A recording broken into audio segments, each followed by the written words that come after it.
നമ്മൾ നെഞ്ചിലേറ്റിയ പ്രമുഖ താരങ്ങളായ ദിലീപേട്ടനും മഞ്ജു വാര്യരും തമ്മിൽ ആദ്യമായി, അതായത് ഏതാണ്ട് 11 വർഷങ്ങൾക്ക് ശേഷം രണ്ടുപേരും കൈ കൊടുക്കുന്ന ഏറെ ഞെട്ടുളവാക്കുന്ന ഒരു സീൻ.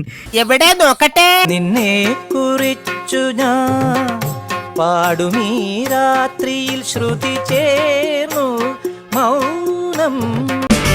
കാലയ്ക്ക് മോനെ ഇപ്പോഴാണ് നീ ഒരു നായകനായത്.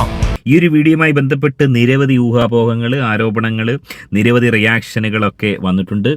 ഒന്ന് പോവാൻ പറഞ്ഞ നമുക്ക് ഈ ഒരു വീഡിയോ ആണ് കേരളം നടുങ്ങുന്ന സിനിമാ മേഖല, മലയാള സിനിമാ മേഖല നടുങ്ങുന്ന ഒരു വീഡിയോയായി സോഷ്യൽ മീഡിയ പ്രചരിച്ചത്. എന്റെ കാലിന്റെ അടിയിൽ ഭൂമി ഉണ്ടോ നോക്കി ഒരു കുഴപ്പമില്ല. ഈ ഒരു സംഭവം നടന്നത് ലിസ്റ്റിൻ സ്റ്റീഫൻ എന്ന് പറയുന്ന ഒരു പഹയൻ സിനിമാ നിർമ്മാതാവാണ്, തിയേറ്റർ ഉടമയാണ്. ഓൻ്റെ ഒരു പുതിയ തിയേറ്ററിന്റെ ഉദ്ഘാടനവുമായി ബന്ധപ്പെട്ട് മാജിക് ഫ്രെയിംസിന്റെ ഉദ്ഘാടനവുമായി ബന്ധപ്പെട്ട് കാക്കനാട് ഇൻഫോ പാർക്കിന്റെ അവിടെ ഈ പറഞ്ഞ സിനിമാ മേഖലയിലുള്ള സകല ആളുകളെയും വിളിക്കുന്നു. അവിടെ ദിലീപും മഞ്ജു വാര്യരും എത്തുന്നു.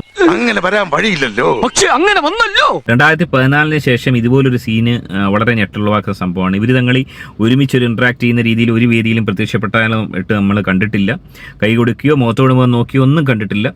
ഒരാളുടെ ജീവിതം എല്ലാ കാലവും ഒരേപോലെ ആകില്ല, മാറണം.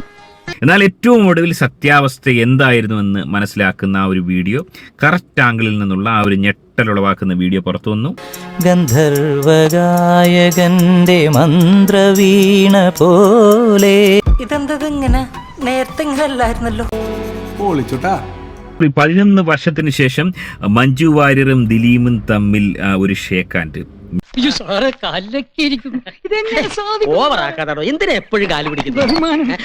എനിക്ക് തോന്നുന്നു 1998 ഇവരുടെ കല്യാണം കഴിയുന്നതെന്ന് തോന്നുന്നു. 98 തൊട്ട് 2014 വരെ ഈ ഇത്രയും കഴിവുള്ളൊരു നടി അവരുടെ എല്ലാ ആഗ്രഹങ്ങളും ഉപേക്ഷിച്ച് ഒരു പക്ക കുടുംബിനിയായിട്ട്, അതായത് ഒരു പബ്ലിക് ഫംഗ്ഷൻ പോലും ഈ മഞ്ജു ചേച്ചിയെ നമുക്ക് കാണാൻ സാധിക്കത്തില്ലായിരുന്നു. അത്തരത്തിൽ അവർ ഒതുങ്ങി കൂടിയാണ് ഉണ്ടായത്. ആത്മാർത്ഥത എന്ന് പറഞ്ഞാൽ ഇതാ ആത്മാർത്ഥത. പക്ഷേ അവിടെ അവർക്ക് വലിയ തിരിച്ചടി ഉണ്ടായി. അതായത് അവർ കൊടുത്ത ആ ഒരു വിശ്വാസം അല്ലെങ്കിൽ ആ ഒരു സ്നേഹം, കെയർ അവർക്കില്ലാതെ പോയതിന് കാരണക്കാരി ഓഫ് കോഴ്സ് നമ്മുടെ കാവ്യ മാധവനാണ്.